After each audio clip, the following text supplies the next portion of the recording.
اعوذ باللہ من الشیطان الرجیم بسم اللہ الرحمن الرحیم رب اشرح لی صدری ویسر لی امری واحلل عقدۃ من لسانی یفقہوا قولی۔ خداوند متعال کا شکر ادا کرتے ہیں جس نے توفیق دی کہ ہم معارف اہل بیت حاصل کر سکیں۔ آج ہمارا جو موضوع جس کی ابتدا ہو رہی ہے موضوع توحید ہے، بہت ہی اہمیت کا موضوع، ایک ایسا موضوع جس کے بارے میں بہت ہی قلیل گفتگو کی جاتی ہے، جس کے بارے میں معلومات، جس کے بارے میں آگاہی، جس کے بارے میں معرفت بہت ہی کم ہوتی ہے، اور ظاہر ہے عمومی طور پر معاشرے میں یہ موضوع خشک سمجھا جاتا ہے اور اس پر گفتگو بھی نہیں کی جاتی، حالانکہ بنیادی اور اہم ترین موضوع کہ اگر انسان کو توحید کے بارے میں معرفت ہو جائے، توحید کے بارے میں آگاہی ہو جائے، تو اس کی دین کی بنیاد بن جاتی ہے، اس کو دین سمجھ آنا شروع ہو جاتا ہے۔ لیکن اگر انسان توحید سے دور ہے، یقیناً اس کی جڑ مضبوط نہیں ہے، وہ کھوکھلا انسان بن جاتا ہے۔ توحید بہت ہی اہم موضوع ہے۔ انبیاء خدا کی طرف سے جو پہلا پیغام لے کر آئے وہ توحید کا پیغام تھا۔ رسول اللہ صلی اللہ علیہ وآلہ وسلم معاشرے کے اندر جو اول پیغام لے کر آئے وہ توحید تھا۔ اس قدر اہم پیغام تو کیا آج ہمیں جب دین شناسی کرنے کی کوشش کرنی ہے، جب دین شناسی کرنی ہے تو ابتدا کس مقام سے کرنی چاہیے؟ یقیناً توحید سے کرنی چاہیے۔ اگر انبیاء نے اپنے معاشرے میں اپنی امت کے اندر توحید سے ابتدا کی ہے تو کیوں ہم دین سیکھنے کے لیے توحید سے ابتدا نہیں کر رہے؟ اگر آج ہم نقطہ توحید سے ابتدا شروع کر دیں تو ہمیں دین سمجھ آنا شروع ہو جائے گا۔ دین کی بنیاد یہاں سے ہے، لیکن افسوس صد افسوس معاشرے کے اندر توحید کے علاوہ تمام چیزوں سے آگاہی لینے کی کوشش کی جاتی ہے۔ توحید کو نعوذ باللہ پس پش ڈال دیا جاتا ہے، توحید کے قریب نہیں جاتے۔ کیوں نہیں جاتے؟ کیونکہ یہ موضوع ہمیں خشک نظر آتا ہے، حالانکہ یہ علمی موضوع ہے، اس کے بارے میں طولانی ابحاث موجود ہیں۔ انشاءاللہ ہم وارد ہوں گے اس موضوع کے اندر۔ تمہیدی طور پر دو چار نقطے آپ کی خدمت میں عرض کروں گا اور پھر ہم انشاءاللہ اس توحید کے موضوع میں داخل ہو جائیں گے۔ انسان اس دنیا میں پیدا ہوتا ہے اور پیدا ہونے کے بعد جب کچھ بڑا ہو جاتا ہے، جب عقل و شعور کے مرحلے میں داخل ہو جاتا ہے، تو انسان دیکھتا ہے، اپنے وجود کے اندر دیکھتا ہے، اپنے وجود سے باہر دیکھتا ہے، اسے ایک بہت وسیع و عریض کائنات نظر آتی ہے، ایک طولانی کائنات نظر آتی ہے۔ انسان سوچنا شروع کرتا ہے کہ میرا وجود کیسے اس دنیا میں آیا، کس طریقے سے یہ کائنات وجود میں آ گئی، کس طریقے سے زمین و آسمان، چاند، ستارے اور اتنا وسیع و عریض یہ سلسلہ، یہ نظام کس طریقے سے وجود میں آیا، جس کے بارے میں سوچنا محال ہو جاتا ہے۔ انسان کی سوچ اس مقام تک نہیں پہنچتی جس تک یہ سلسلہ پھیلا ہوا ہے۔ پھر انسان سوچتا ہے میں اس دنیا میں آ گیا ہوں، مجھے کیوں بنایا گیا ہے، میں کیوں آیا ہوں اس دنیا میں۔ اس مقام پر اگر انسان سوچنا شروع کرے، فکر کرنا شروع، اپنے دل کی آواز سنے، اپنے عقل کے ساتھ تھوڑی سی توجہ سے سوچ کرے، فکر کرے، تو 3 سوال اس کے ذہن میں آتے ہیں۔ میں کہاں سے آیا ہوں، میں کہاں پر موجود ہوں، اور میں کہاں پر جا رہا ہوں۔ بہت ہی خوبصورت یہ 3 سوال ہیں۔ اسی لیے آپ کے اور میرے مولا امام علی علیہ السلام نے فرمایا کہ جو بندہ ان 3 سوالوں کے جواب جان لے وہ دین شناس ہو جاتا ہے، اس کی فہم میں دین آ جاتا ہے، اور خدا رحم کرے اس شخص پر جو ان 3 سوالوں کے جواب جان لیتا ہے۔ میں کہاں سے آیا ہوں، میری ابتدا کیا ہے، اور اس وقت میں کہاں پر موجود ہوں، اور میں نے پھر کہاں چلے جانا ہے۔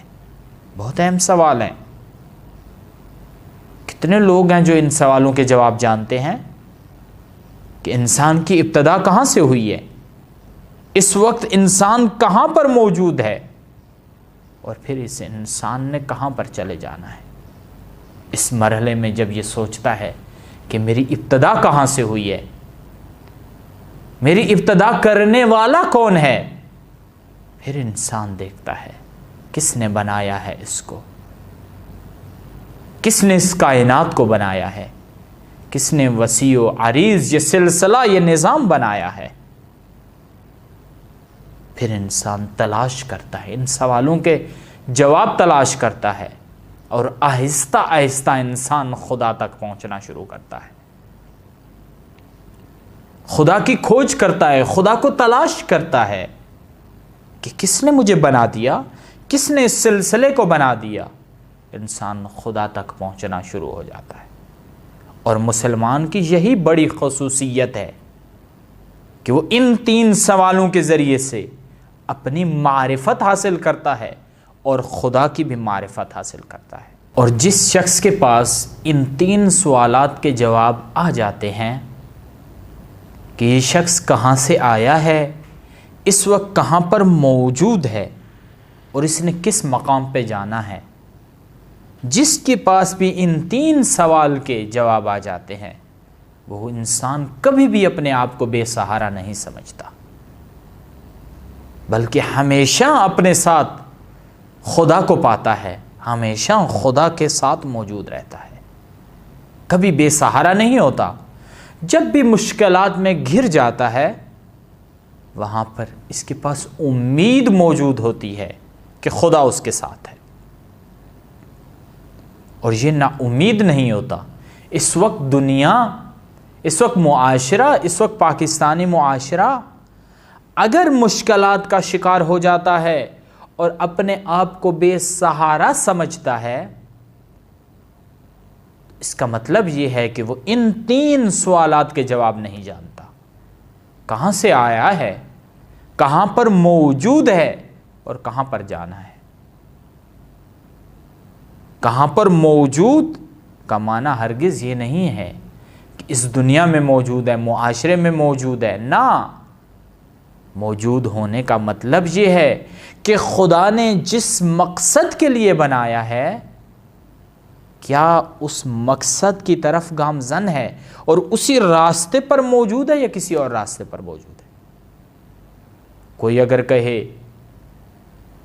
کہ میں ایک ماں اور ایک باپ کے ذریعے سے پیدا ہوا ہوں، یہ میری ابتدا ہے، اور میں اس دنیا میں موجود ہوں، یہ میں اس مقام پر موجود ہوں، اور اس کے بعد میں نے قبر میں چلے جانا ہے، کیا یہی جواب ہے ان سوالات کے؟ نہ۔ اگر انسان ان سوالات کے جواب جان لے، معرفت دین حاصل ہو جاتی ہے، معرفت الہی حاصل ہو جاتی ہے۔ بس آج ہمارا معاشرہ مشکلات میں اپنے آپ کو بے سہارا پا رہا ہے، اپنے آپ کو تنہا پا رہا ہے۔ کیوں؟ کیونکہ ان سوالات سے دور ہو چکا ہے، معرفت دین سے دور ہو چکا ہے، معرفت الہی سے دور ہو چکا ہے۔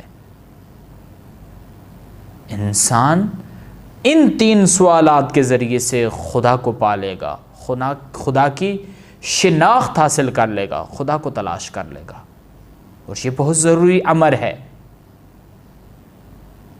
انسان اس دنیا میں آ جاتا ہے، جب نظام دیکھتا ہے اس دنیا کا تو پھر سوچتا ہے واقعاً کوئی ہستی ہے جو اس دنیا کو بنانے والی ہے، واقعاً کوئی ہستی ہے جو اس دنیا کو چلا رہی ہے، واقعاً کوئی سبب ہے جو ان تمام اسباب کا مسبب ہے، جن کے ذریعے سے یہ سب کچھ وجود میں آیا، خود بخود نہیں وجود میں آیا۔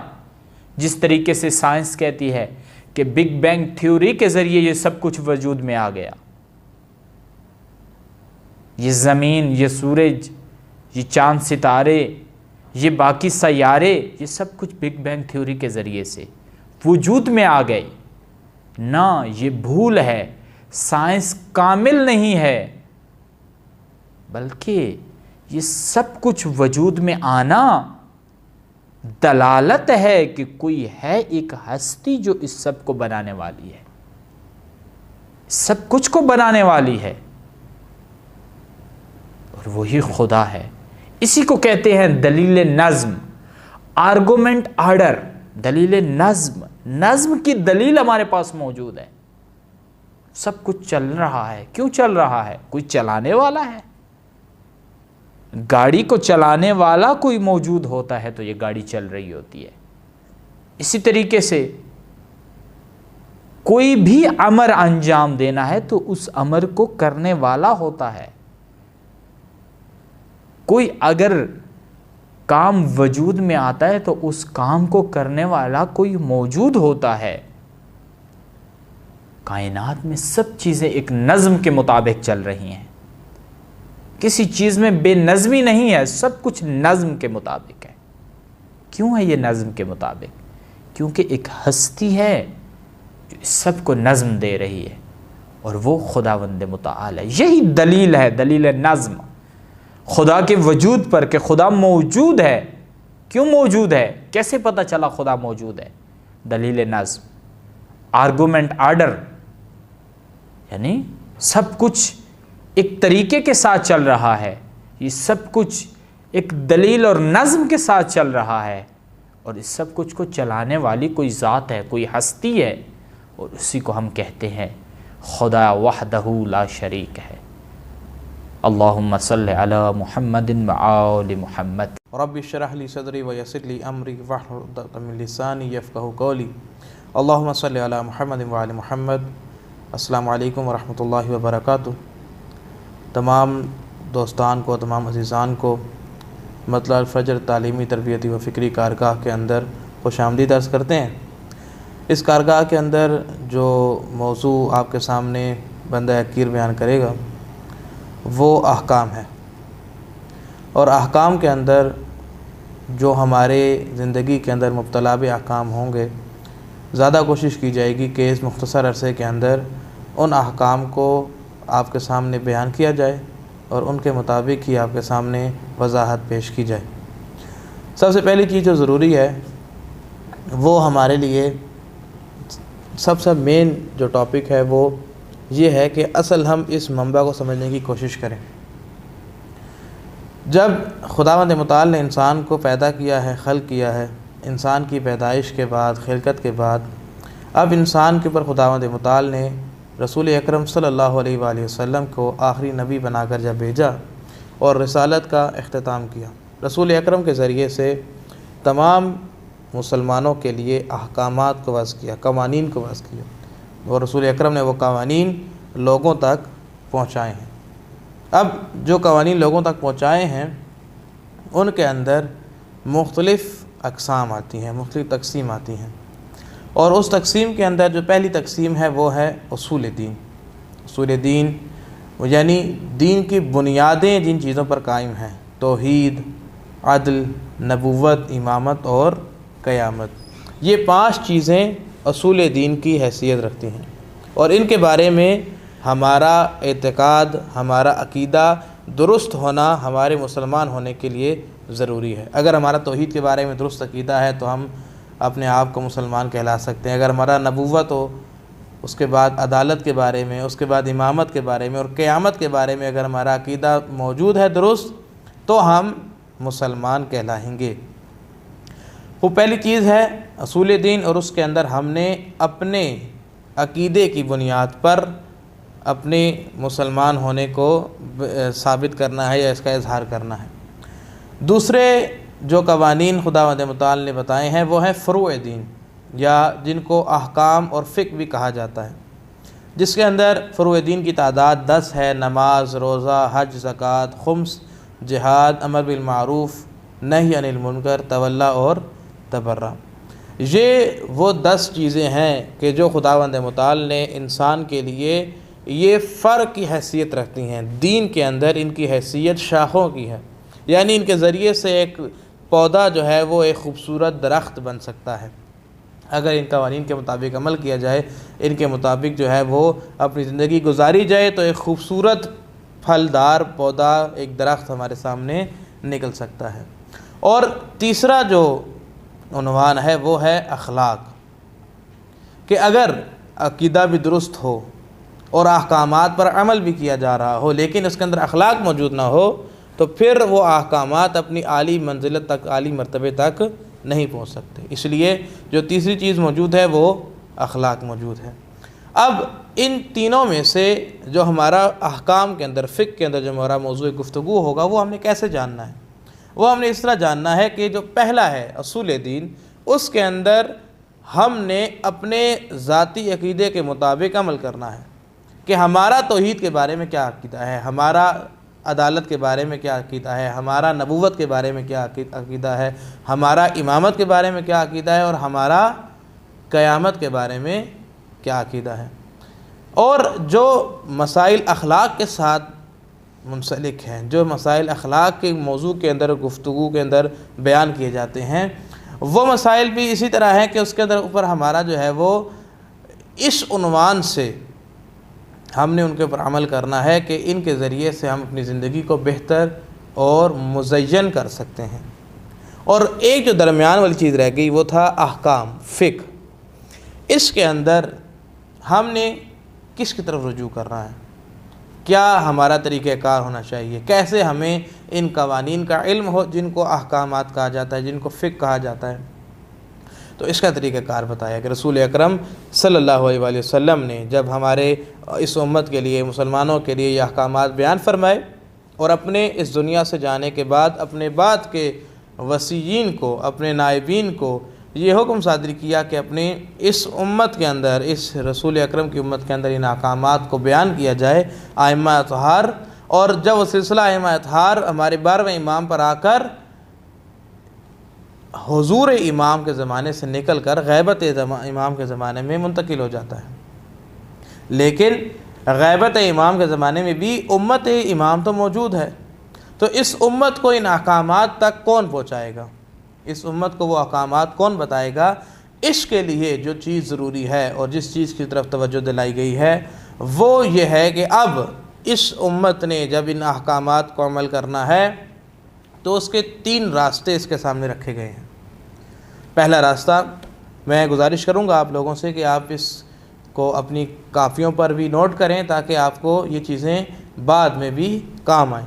پہلا راستہ ہے اجتہاد کا، کہ ایک شخص ائمہ اطہار کی احادیث، ائمہ اطہار کی روایات، قرآن کریم کی آیات اور مختلف علوم پڑھ کر اس قابل ہو جائے کہ وہ قرآن کریم سے اور روایات ائمہ معصومین سے اپنے لیے حکم نکال سکیں۔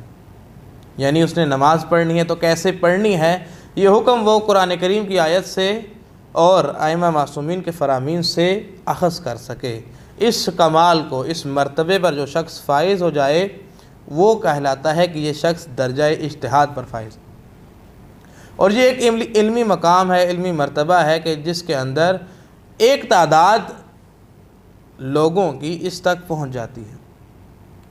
اور اس کے بعد دوسرا ذریعہ، دوسرا طریقہ کار ان احکامات کو جاننے کا کیا ہے کہ اگر آپ درجہ اجتہاد تک نہیں پہنچ سکے، درجہ اجتہاد تک آپ کی رسائی ممکن نہیں، آپ کی علمیت اتنی نہیں، آپ نے اتنا زیادہ پڑھا نہیں ہے، تو پھر جو حکم دیا گیا ہے وہ یہ ہے کہ آپ نے کسی ایسے کی طرف رجوع کرنا ہے کہ جو درجہ اجتہاد پر موجود ہو، یعنی آپ نے ایک صاحب علم کی طرف رجوع کرنا ہے تاکہ وہ آپ کو اس معاملات کے اندر، ان چیزوں کے اندر علم دے، آپ کو یہ احکامات بیان کرے۔ اور اس کو کہا جاتا ہے، یہ ہے مقام تقلید، کہ آپ نے کسی مجتہد کی تقلید کرنی ہے، کسی مجتہد کے فتویٰ کے مطابق عمل کر کے اپنی زندگی جو ہے وہ آپ نے اس کے فتویٰ کے مطابق گزارنی ہے۔ اور تیسرا کام اس احکامات کے جاننے کا وہ یہ طریقہ کار ہے کہ اگر ایک شخص نہ مجتہد ہے اور نہ وہ تقلید کرتا ہے تو وہ احتیاط پر عمل کر سکتا ہے۔ احتیاط پر عمل کرنے والا شخص وہ شخص ہے کہ جو فقط اپنے لیے اتنی زیادہ علمیت نہیں رکھتا کہ مجتہد بن جائے، اور اتنا کم علم بھی نہیں ہے کہ اس کو کسی اور کی ضرورت پڑے، بلکہ وہ خود اپنی جستجو سے، کوشش سے فقط اپنے لیے اس حکم کو کچھ حد تک جان کے سمجھ کے اس پر عمل کر سکتا ہے۔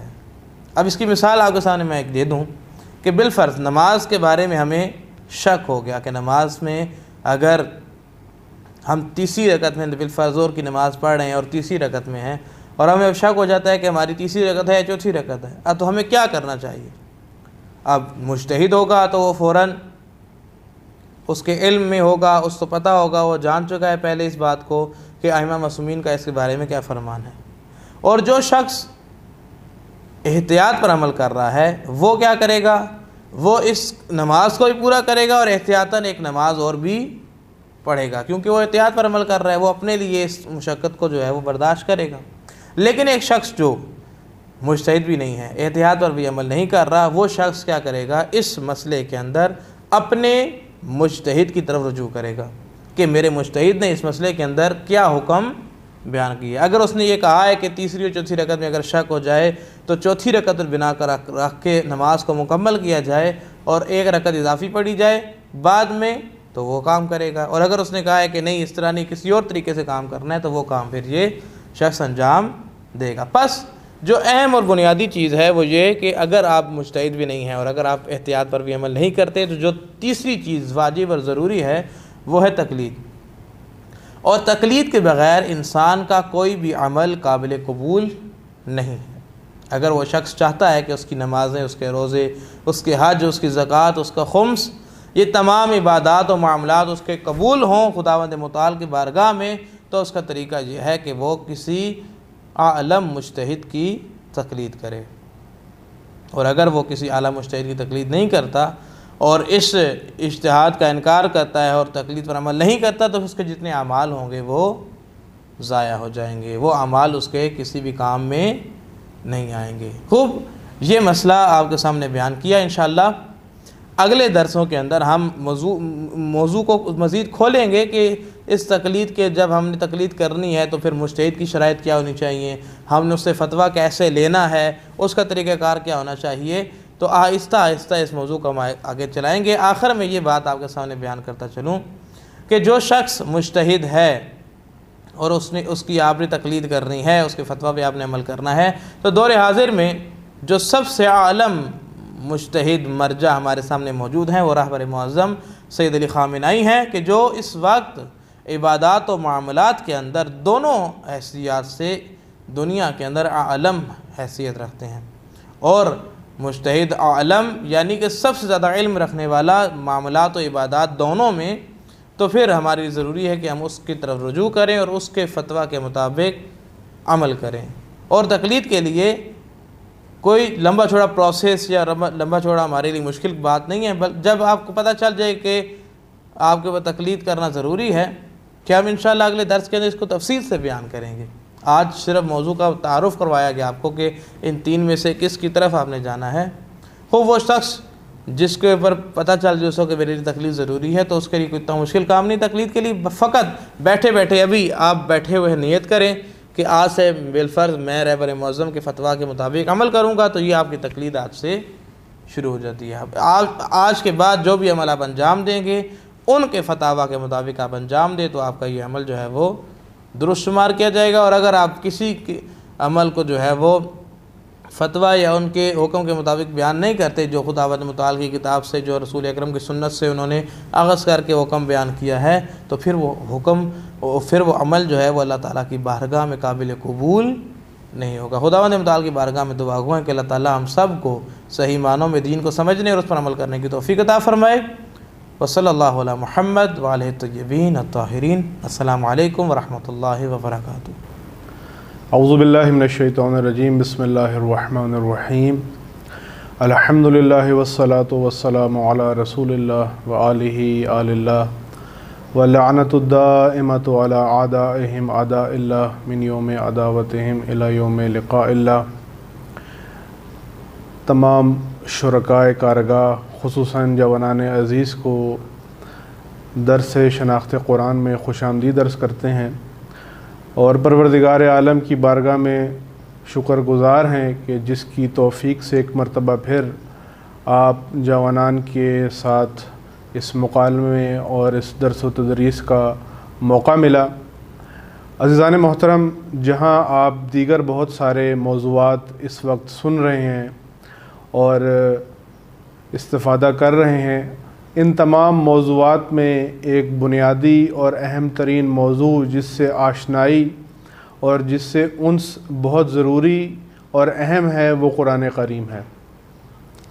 لیکن چند گزارشات میں، چونکہ آج ہماری پہلی نشست ہے اور پہلا درس ہے، میں آپ کے سامنے رکھوں گا، اور آپ سے یہ توقع ہوگی کہ آپ ان تمام اصول و ضوابط اور ان شرائط کا خیال رکھیں گے۔ اگرچہ ہم ایک دوسرے کے سامنے موجود تو نہیں ہیں اور اس اسکرین کے پردے کے پیچھے آپ مجھے سن رہے ہیں، اور دیگر بھی جو دروس اور جو علماء آپ کی خدمت میں بیانات فرما رہے ہیں ان سب کو آپ سن رہے ہیں، لیکن اس کے باوجود اس بات کو مد نظر رکھیں کہ ان اصول اور ضوابط اور ان رولز کو ماننا اور ان کی پابندی کرنا ضروری ہے جو ایک کلاس روم کے اندر جن کو ماننا چاہیے، کیونکہ اس سے آپ کے پڑھنے اور علم حاصل کرنے کے عمل میں آسانی پیدا ہوتی ہے اور اس کے اندر مزید نکھار پیدا ہوتا ہے۔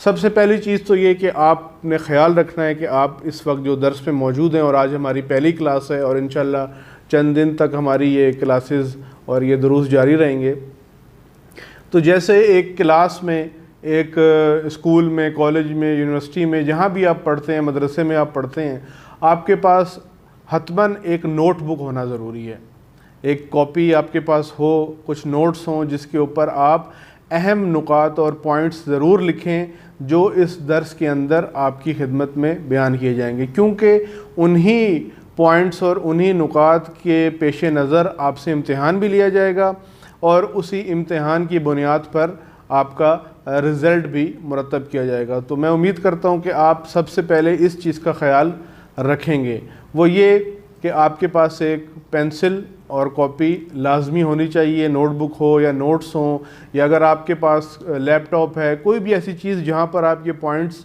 نوٹ کر سکیں، وہ آپ کے پاس ہر صورت میں ہونی چاہیے۔ دوسری چیز کا آپ نے یہ خیال رکھنا ہے کہ جب آپ یہ دروس پڑھ رہے ہوں، کارگاہ اٹینڈ کر رہے ہوں، اگر آپ موبائل پر سن رہے ہیں دروس یا لیپ ٹاپ پر ہیں یا کسی بھی اور ڈیوائس کے اوپر ہیں، کوشش کریں کہ چونکہ مختصر ہیں، یہ زیادہ طولانی دروس نہیں ہے، آپ کو پورے دن میں سے چند گھنٹے ہی دینے ہیں، مشکل سے 2 گھنٹے آپ کے صرف ہونے، خیال رکھیں کہ ان دروس کے دوران کوئی خلل نہ ہو، آپ کوئی کال ریسیو نہ کریں، کوئی میسج کا رپلائی نہ کریں، کوئی واٹس ایپ کے اوپر کسی کو رپلائی نہ کریں۔ 15-20 منٹ کے لیے جب آپ ایک درس اور کلاس سن رہے ہیں تو پوری توجہ سے اس درس یا کلاس کے اندر جو باتیں کی جا رہی ہیں ان کو غور سے آپ سنیں اور آپ کی توجہ کسی اور طرف نہ جائے۔ وہ چیزیں جو آپ کی توجہ ہٹا دیتی ہیں ان سے دور ہو کر بیٹھیں۔ اب ایسا نہیں کہ آپ کہیں جی میں نے تو ہینڈ فری لگا لی ہیں اور مجھے کسی اور کی آواز نہیں آ رہی، اور آپ ٹی وی کے سامنے بیٹھ کے جب گھر والے آپ کے مثلاً ٹی وی دیکھ رہے ہیں، والد صاحب آپ کی خبریں سن رہے ہیں، تو آپ وہیں پر بیٹھ کے یہ درس سننا شروع کر دیں، ایک نظر آپ کی جو ہے وہ درس پر ہو اور ایک نظر آپ کی جو ہے وہ ٹی وی پر ہو، پھر نہ قرآن کی بات آپ کو سمجھ میں آئے گی، نہ آپ کو خبریں سمجھ میں آئیں گی۔ لہٰذا یہ اس چیز کا خیال آپ نے رکھنا ہے۔ تیسری چیز یہ جو آپ سب سے پابندی کی جس کی توقع ہے کہ جب آپ یہ کلاسز یہ دروس لیں تو کوشش کریں کہ دن میں ایک وقت اپنے لیے معین کریں اور روزانہ 10 دن تک اسی وقت یہ ساری کلاسز آپ اٹینڈ کریں، تاکہ آپ کے اندر ایک ڈسپلن اور نظم و انضباط بھی پیدا ہو۔ ایسا نہ ہو کہ ایک دن تو آپ نے صبح اٹھ کر یہ کلاسز لے لیں، درس سن لیے، کارگاہ اٹینڈ کر لی، اگلے دن آپ جو ہے وہ رات کو 12 بجے سنتے ہیں، اس سے اگلے دن جو ہے وہ دن میں 3 بجے سنتے ہیں، تو اس سے ڈسپلن پیدا نہیں ہوتا۔ لہٰذا اس ڈسپلن کا آپ نے خود خیال رکھنا ہے۔ اور چوتھی اور آخری بات جو اس درس کے لیے خصوصی طور پر ہے وہ یہ کہ چونکہ ہم اس درس میں قرآن کے ساتھ انس پیدا کریں گے، قرآن کے بارے میں چند باتیں کریں گے، قرآن سے جو ہے وہ ہدایت لینے کی کوشش کریں گے، تو اس درس میں خصوصاً آپ کے پاس قرآن کریم آپ کے ہاتھوں میں ہونا چاہیے۔ وہ قرآن اگر آپ کے پاس کتابی شکل میں ہے تب تو سب سے بہترین ہے کہ کتابی شکل میں ہو، اگر بالفرض نہیں بھی ہے تو کم از کم آپ کے پاس موبائل میں یا لیپ ٹاپ میں کسی ڈیوائس کے اندر وہ صورتیں اور وہ آیات کھلی ہوئی ہوں جن کے بارے میں ہم یہاں پر بات کریں گے۔ تو آج کی ہم بات شروع کرتے ہیں۔ سب سے پہلے ہم قرآن کی آیت سورہ فرقان کی آیت نمبر 30 سے اپنی بات شروع کرتے ہیں، جس میں اللہ تعالیٰ نے رسول اللہ صلی اللہ علیہ وآلہ وسلم کا ایک شکوہ اور ایک شکایت بیان کی جو رسول اللہ امت کے بارے میں اللہ کے سامنے قیامت کے دن پیش کریں گے۔ وہ کیا شکایت ہے؟ سورہ فرقان آیت نمبر 30۔ آپ نے قرآن کھولنا ہے، اس وقت آپ کے ہاتھوں میں قرآن ہوگا یقیناً، اگر نہیں ہے تو جا کر لے آئیں، اپنے کسی بہن بھائی سے کسی بڑے سے منگوا لیں اور سورہ فرقان کھولیں اور سورہ فرقان کی آیت نمبر 30 کھولیں، جس کے اندر اللہ تعالیٰ یہ فرما رہا ہے وقال الرسول یا ربی ان قوم اتخذوا ھذا القرآن مہجورا۔ اللہ یہ فرما رہا ہے کہ رسول اللہ صلی اللہ علیہ وآلہ وسلم قیامت کے دن روز محشر جب تمام لوگ، تمام انسان اللہ کی بارگاہ میں حاضر ہوں گے اپنے حساب اور کتاب کے لیے، اب آپ تصور کریں کہ ایک بہت بڑا میدان ہے، ایک بہت بڑا اسٹیڈیم ہے، اور اس کے اندر جو ہے وہ سب، یہ میں صرف سمجھانے کے لیے آپ کے سامنے عرض کر رہا ہوں، ایسا نہیں ہے کہ ایسا ہی ہوگا، یہ صرف سمجھانے کے لیے عرض کر رہا ہوں۔ سب لوگ جمع ہیں، سب مسلمان جمع ہیں، پہلے سے لے کر آخری مسلمان تک سب مسلمان موجود ہیں، قیامت تک آنے والے سارے مسلمین موجود ہیں، جن میں قرآن کے حافظ بھی ہوں گے، جن میں قرآن پڑھانے والے بھی ہوں گے، جن کے اندر قرآن کو چھاپنے والے بھی ہوں گے، جن کے اندر قرآن سینٹر کے انچارج بھی ہوں گے، ٹیچر بھی ہوں گے، جو بچے اندر پڑھتے ہیں وہ بھی ہوں گے، سب ہوں گے۔ اور وہاں رسول اللہ کیا فرمائیں گے؟ قرآن کی یہ آیت بیان کرتی ہے کہ اے میرے رب، میری قوم نے یعنی میری امت نے اس قرآن کو مہجور کر دیا۔ مہجور کا مطلب ہوتا ہے چھوڑ دینا، مہجور کا مطلب ہوتا ہے ایسے چھوڑ دینا کہ دوبارہ پکڑنے اور دوبارہ لینے کی توقع ہی نہ ہو۔ بالکل کسی چیز کو آپ جب چھوڑ دیتے ہیں، مثلا آپ مہجور کا لفظ نکلا ہجرت سے، جب آپ ہجرت کرتے ہیں، مائگریٹ کرتے ہیں، ایک جگہ سے دوسری جگہ جاتے ہیں، تو آپ دوبارہ اس مثلا ایک گھر آپ چھوڑتے ہیں، فروخت کرتے ہیں، تو دوبارہ اس گھر یا اس محلے میں آپ کی جانے کی نیت اور ارادہ نہیں ہوتا، آپ کہتے ہیں اس سے بہتر گھر میں ہم جاتے ہیں۔ مہجور کرنے کا مطلب یہی ہوتا ہے کہ آپ کسی چیز کو ایسے چھوڑ دیں کہ دوبارہ اس کو اپنانے اور لینے کی آپ کے اندر امید اور توقع نہ ہو۔ تو رسول اللہ کیا فرما رہے ہیں کہ اے میرے رب، میری قوم نے اس قرآن کو مہجور کر دیا۔ اب یہ تو بڑی حیرت والی بات ہے، یقیناً آپ توجہ کر رہے ہوں گے، بڑی حیرت والی بات ہے۔ وہ اس طرح کہ یا رسول اللہ، قرآن سب سے زیادہ چھپتا ہے، قرآن سب سے زیادہ پڑھا جاتا ہے، سب کے گھروں میں قرآن موجود ہے، قرآن کے لاکھوں حافظ دنیا میں موجود ہیں، کوئی بھی کتاب ایسی نہیں ہے جس کو یاد کرتے ہیں لوگ، قرآن کو یاد کرتے ہیں۔ دنیا میں سب سے زیادہ جو کتاب چھپتی ہے، پرنٹ ہوتی ہے، وہ قرآن ہے۔ سب سے زیادہ جس کتاب کے سینٹر بنے ہوئے ہیں، ریسرچ سینٹر یا تعلیمی سینٹر، وہ قرآن کے ہیں۔ سب سے زیادہ تحفوں میں جو کتاب دی جاتی ہے وہ قرآن ہے۔ تو آخر رسول اللہ یہ شکایت کیوں کریں گے؟ جب اتنا زیادہ اس کتاب کو اپنایا جاتا ہے، پڑھا جاتا ہے، مقابلے ہوتے ہیں، تلاوت کی جاتی ہے، تو اس کے ماہ رمضان میں اتنا قرآن پڑھا جاتا ہے، تو اس کے باوجود رسول اللہ شکایت کیوں کریں گے؟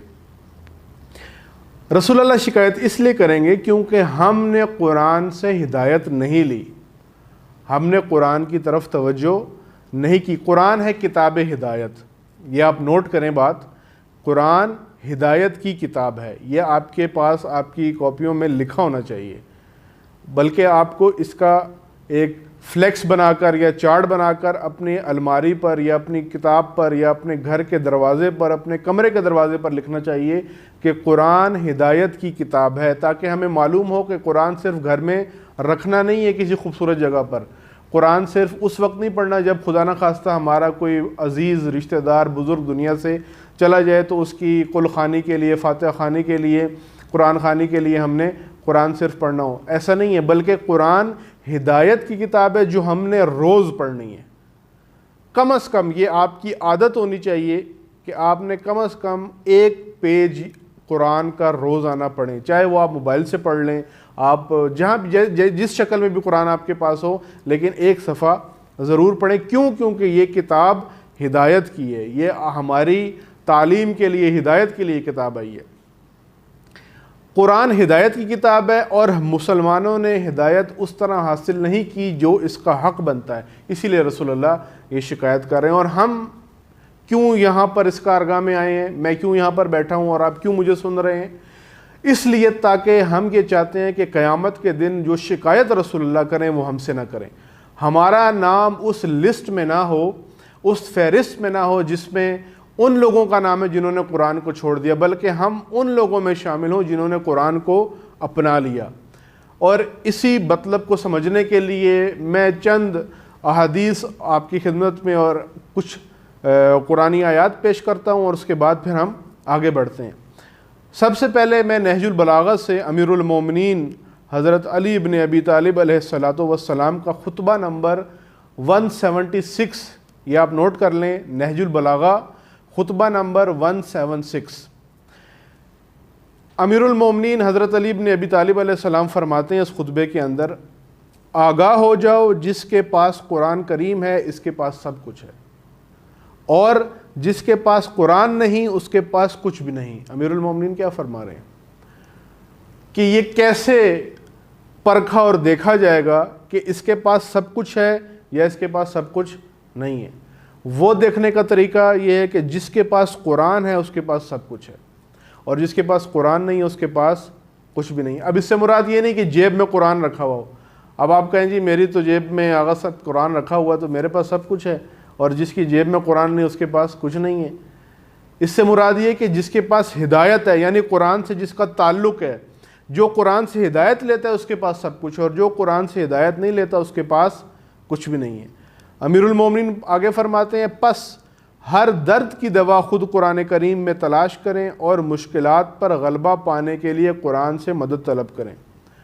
امام کیا فرما رہے ہیں اس خطبہ نمبر 176 میں؟ یہ آپ نے دیکھنا ہے، نوٹ کرنا ہے، اور اپنے بڑوں کو بھی کہنا ہے کہ اس کو نوٹ کریں، اس کو پڑھیں، اس کو دیکھیں۔ کیا امام فرما رہے ہیں کہ ہر درد کی دوا قرآن ہے اور ہر مشکل کا حل قرآن میں موجود ہے۔ مطلب کیا ہے اس کا مطلب وہی ہے جو آپ کی خدمت میں نے عرض کیا کہ قرآن سے ہدایت لینی ہے۔ قرآن سے جب انسان ہدایت لیتا ہے تو قرآن، مثلا میں عرض کروں، ایک بیماری جو اس وقت موجود ہے وہ یہ کہ بچے اپنے والدین کا احترام نہیں کرتے۔ انشاءاللہ مجھے امید ہے کہ آپ ایسے نہیں ہوں گے جو اپنے والدین کا احترام نہ کرتے ہیں، ان کا کہنا نہ مانتے ہوں۔ میں ایسے عمومی طور پہ بات کر رہا ہوں، مجھے یقین ہے کہ آپ میں سے کوئی ایسی حرکت نہیں کرتا ہوگا۔ یہ ایک بیماری ہے۔ کیا بیماری ہے؟ والدین کی بے احترامی، والدین کے ساتھ بدتمیزی کرنا، والدین کا کہنا نہ ماننا، والدین کے احکامات کو رد کر دینا، والدین کی بات نہ ماننا، یہ ایک بیماری سمجھ لیں، ایک بیماری ہے۔ یہ جسمانی بیماری نہیں ہے، یہ روحانی بیماری ہے۔ اس بیماری کا علاج قرآن کے اندر ہے۔ وہ کیسے علاج؟ کس طرح علاج ہوگا؟ کیا آپ قرآن کو اپنے مثلا چوم لیں گے، سر پہ رکھ لیں گے تو بیماری ٹھیک ہو جائے گی؟ نہیں، قرآن کے اندر اس کی ہدایت موجود ہے۔ وہ کیا ہے کہ اپنے والدین کو اف تک نہ کہو، اپنے والدین کے اوپر احسان کرو، یہ دوا ہے اس کی، یعنی ہدایت ہے کہ والدین کے ساتھ تمہارا رابطہ کیسا ہونا چاہیے۔ اسی طرح جو بھی مشکل ہے، مثلا ایک اور مشکل میں عرض کروں، جیسے امام فرما رہے ہیں، ایک مشکل ہے اس وقت فرقہ واریت، مسلمان ایک دوسرے کے گریبان تک پہنچے ہوئے ہیں، ایک دوسرے کے ساتھ جنگ اور جدال والی حالت ہے۔ فرقہ واریت ایک آفت ہے، ایک فتنہ ہے مسلمانوں میں، یہ ایک مشکل ہے جس کا علاج، جس کا حل قرآن میں موجود ہے۔ وہ کیا ہے؟ قرآن کہتا ہے وَاعْتَصِمُوا بِحَبْلِ اللَّهِ جَمِيعًا، اللہ کی رسی کو مضبوطی سے تھام لو، یعنی اتحاد اور وحدت سے رہو تو یہ مشکل ختم ہو جائے گی۔ ہر دوا قرآن میں موجود ہے، ہر مشکل کا حل قرآن میں موجود ہے، لیکن ضرورت اس بات کی ہے کہ ہم اس کی طرف توجہ کریں۔ یہ تو ابتدائی طور پہ میں نے چند نکات عرض کیے، اور ایک نقطہ میں عرض کر دوں کہ یہ کارگاہ اور یہ مختصر دروس صرف آپ کی توجہ دلانے کے لیے، آپ کو ایک موضوع کی طرف لانے کے لیے۔ بعد میں ایسا نہیں کہ آپ کہیں جی میں نے تو 10 دن کی ورکشاپ اٹینڈ کر لی ہے آن لائن اور اب پورا سال میری چھٹی ہو گئی ہے۔ 10 دن اللہ کے، وہ بھی دن میں 2 گھنٹے، باقی 355 دن، باقی 355 ڈیز جو ہیں وہ میں اپنی مرضی سے گزاروں گا، ایسا نہیں ہے، بلکہ یہ توجہ دلائی جا رہی ہے۔ اب اس توجہ کی اور اس رہنمائی کے بلبوتے پر آپ نے اپنے باقی دنوں کو گزارنا ہے۔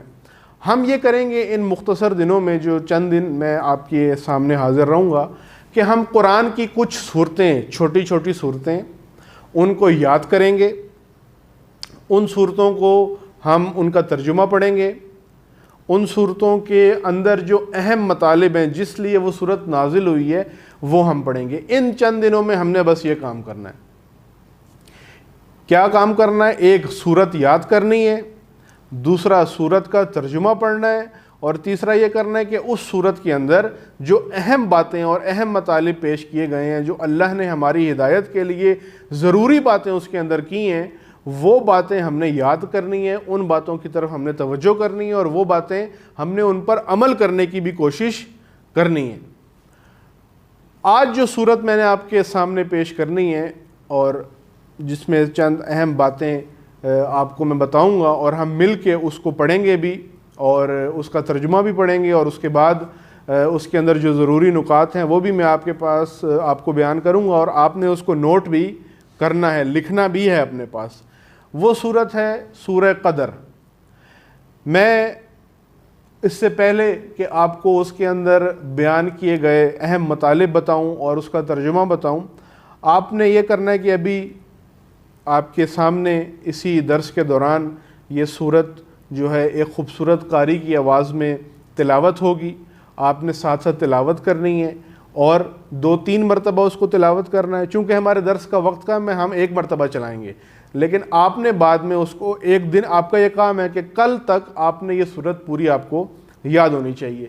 آپ نے اس کو دہرانا ہے، آپ نے اس کو یاد کرنا ہے، اور آپ نے یاد کرنے کے بعد اس کا ترجمہ بھی پڑھنا ہے۔ اور آج جو صورت ہم پڑھیں گے اور جس کے اہم مطالب آپ کے سامنے میں رکھوں گا، جو اہم باتیں اس کے اندر ہوئیں اور کیوں یہ صورت نازل ہوئی، وہ صورت ہے آج جو عرض کرنی ہے وہ ہے سورہ قدر، جو قرآن کی 97 نمبر صورت ہے، سورہ قدر۔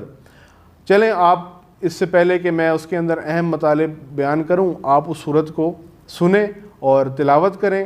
سورۃ القدر۔ بسم اللہ الرحمن الرحیم۔ انا